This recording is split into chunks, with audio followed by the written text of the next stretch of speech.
It was the fight fans had been waiting for. Leon "Rocky" Edwards, the defending welterweight champion, facing off against Colby "Chaos" Covington for the UFC title. The build-up was intense. The stakes couldn't have been higher, and both fighters entered the octagon with everything to prove. Round one kicked off with Edwards taking control of the center of the octagon, a typical move for him. He wasn't rushing. Instead, he was measured, waiting for Covington to make his move. The first thing that stood out was Edwards' ability to find his rhythm early. His jab was sharp, and his movement was fluid. Covington, known for his relentless pressure, was the one on the back foot for much of the round. Edwards' leg kicks were a key weapon early on. He fired them with precision, consistently attacking Covington's lead leg. These kicks didn't just cause damage, they slowed Covington down and kept him from closing the distance. It was clear that Edwards' strategy was to pick apart Covington from the outside and avoid getting into any brawls.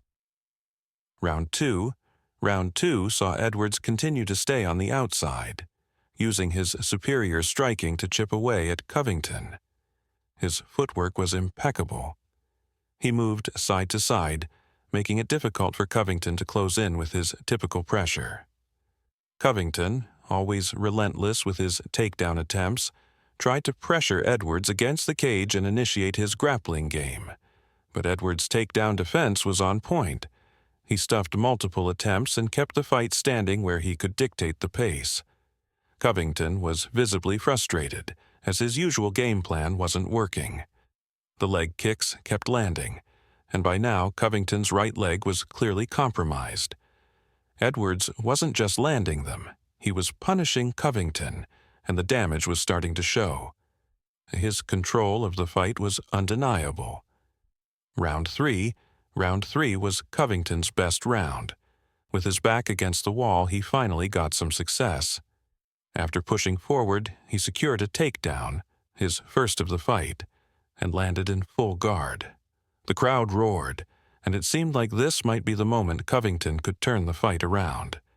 Covington worked from the top, landing some ground and pound, but Edwards remained composed.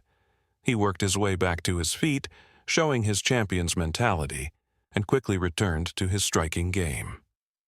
Even with the takedown, Covington didn't seem to gain the upper hand.